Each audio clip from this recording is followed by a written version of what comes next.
O movimento pentecostal aflorou com intensidade em Los Angeles no ano de 1906 e espalhou-se para diversos locais, entre eles Chicago, onde o pastor da Igreja Batista Gunnar Wingren recebeu o batismo no Espírito Santo.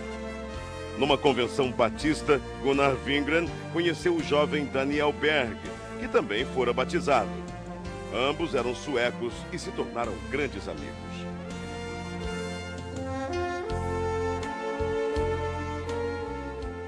Mais tarde, em South Bend, durante uma reunião de oração, Gunnar Wingren relata aos presentes o que Deus lhes havia revelado. Brothers, the Lord has shown us that we must go to South America, to a place in Brazil called Pará.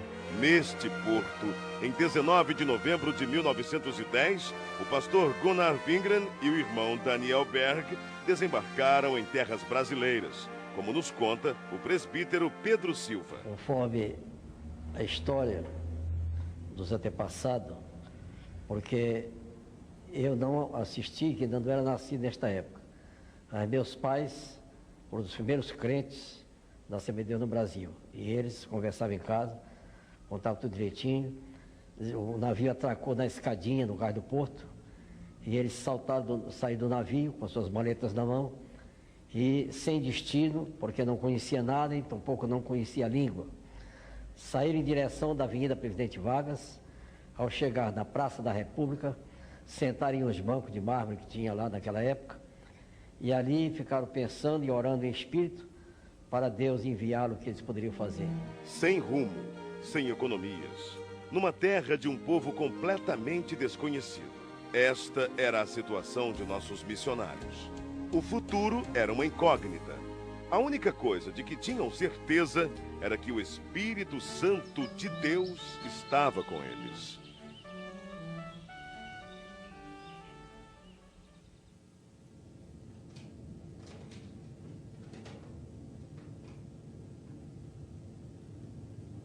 Daniel! Yes, go ahead, speak. The editor of the newspaper is our brother Justice Nelson, a Methodist pastor I knew in North America. Tomorrow, you look for him. He will certainly give us the necessary orientation here in Brazil. Praise the Lord, Lord. Amen, amen. O pastor metodista Justus Nelson os recebeu muito bem. Disse-lhes a respeito da Igreja Batista de Belém e prometeu levá-los até lá.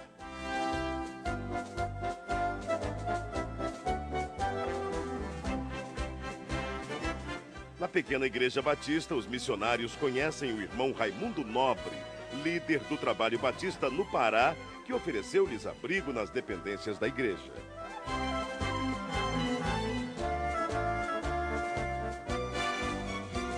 Mais tarde, os missionários foram apresentados ao irmão Adriano Nobre, membro da Igreja Metodista e primo de Raimundo Nobre. A convite do irmão Adriano Nobre, Berg e Wingren navegam pelo rio Tajaburu até chegarem ao local chamado Boca do Ipixuna, onde ficava a casa do irmão Adriano. Ali permaneceram por algum tempo, aprendendo a língua e os costumes do país em que passariam um bom tempo de suas vidas.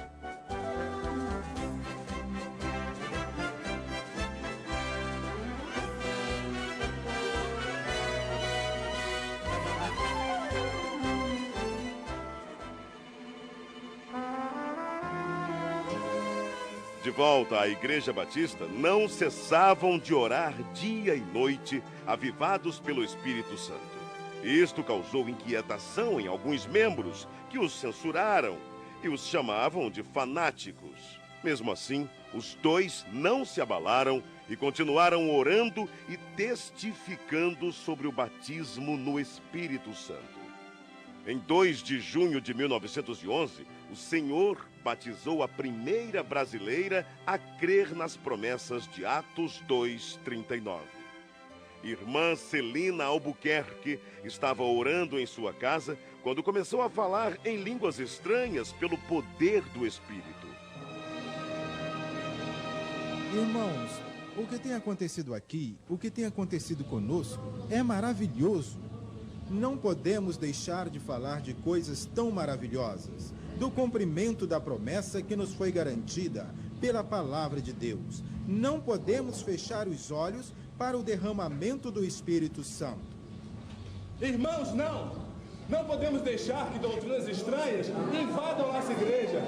O fato gerou uma grave polêmica na igreja. A maioria creu na doutrina do batismo no Espírito Santo. Entretanto, outros membros, liderados pelo irmão Raimundo Nobre, rechaçaram completamente a ideia e votaram a favor da exclusão dos simpatizantes ao movimento pentecostal. As 17 pessoas que saíram da Igreja Batista se reuniram na casa da irmã Celina e ali, juntamente com os missionários Daniel Berg e Gunnar Wingren, abriram um novo trabalho. Enfim, em 18 de junho de 1911, na rua Siqueira Mendes, número 67, começava a se estabelecer a primeira Assembleia de Deus no Brasil. Enquanto o pastor Gunnar Wingren pastoreava a igreja em Belém, Daniel Berg saía como colportor, vendendo Bíblias e pregando o Evangelho em diversas cidades. Eram tempos difíceis, de longas jornadas, mas Deus jamais desamparou aqueles que lutam por sua palavra.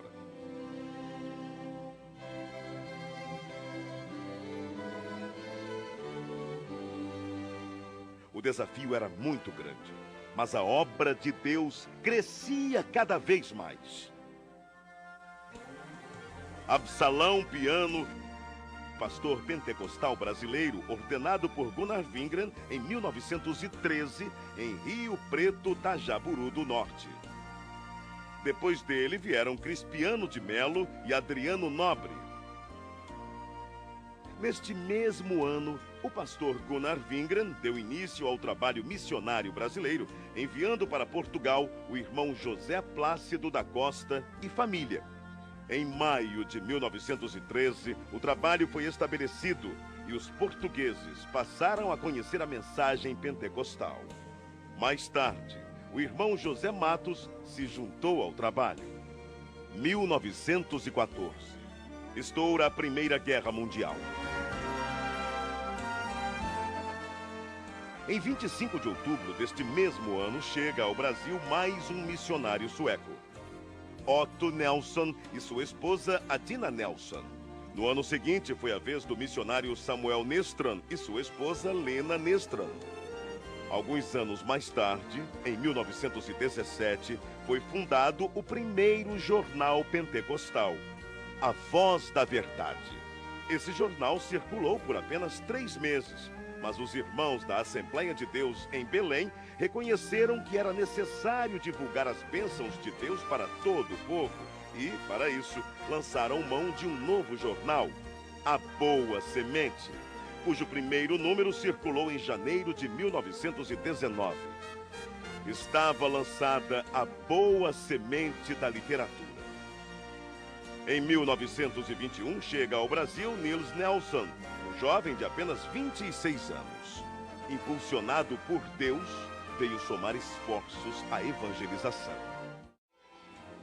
Nessa época surge o primeiro inário da Assembleia de Deus, o Cantor Pentecostal, com 44 hinos e 10 corinhos. No ano seguinte, foi criada em Recife a Harpa Cristã. A igreja crescia e já se espalhava por vários pontos do país com o apoio de homens de Deus como Eurico Bergsten, Bruno Skolimowski, Gustavo Nordlund, Joel Carlson, José Menezes, Nils Karstberg, Cícero Canuto de Lima, Paulo Leivas Macalão e Francisco Gonzaga, que, inspirados pelo Espírito Santo, dedicaram suas vidas desbravando os caminhos da fé, abrindo pontos de pregações em diversas regiões do país e contribuindo para que a Igreja de Deus crescesse cada vez mais. Para recordação e agradecimento a Deus pelo que Deus tem feito através de homens que em si nada eram, mas que eram cheios do fogo do Espírito Santo e que trouxeram uma mensagem poderosa.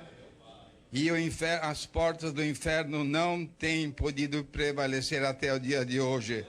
Mas, graças a Deus, esta obra permanecerá maravilhosamente até o dia da vinda do Senhor. Era preciso ampliar o trabalho de evangelização por meio da palavra impressa. Para isso, em 1923, o irmão Samuel Nistran se empenhou em adquirir máquinas para a impressão do jornal Boa Semente, folhetos e livros. Reconhecendo o valor da literatura cristã, o pastor Gunnar Wingren e seus auxiliares resolveram fundar um jornal evangélico na capital federal, o qual denominaram Som Alegre.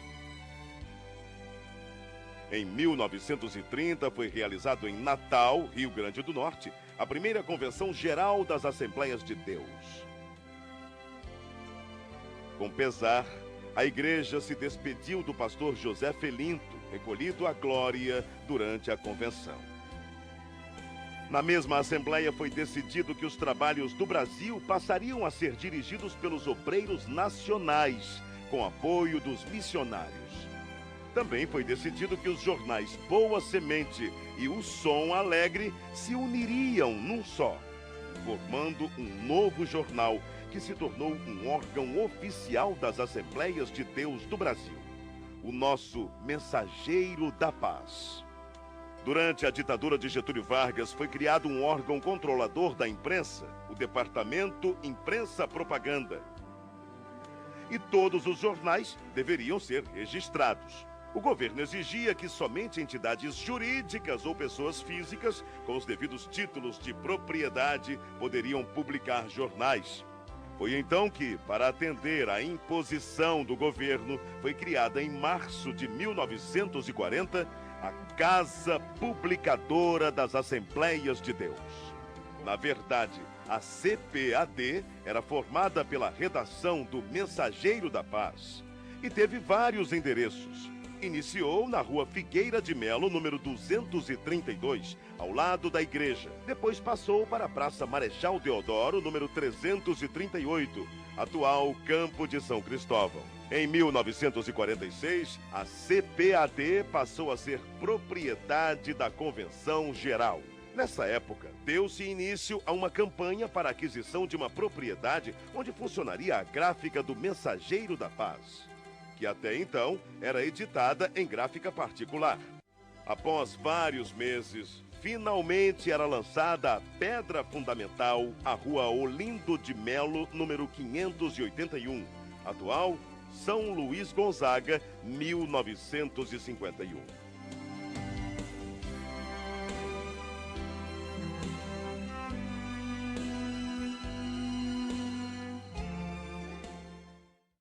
Ide e pregai. É preciso ultrapassar fronteiras e chegar até os confins da terra, anunciando que Jesus Cristo é o Senhor.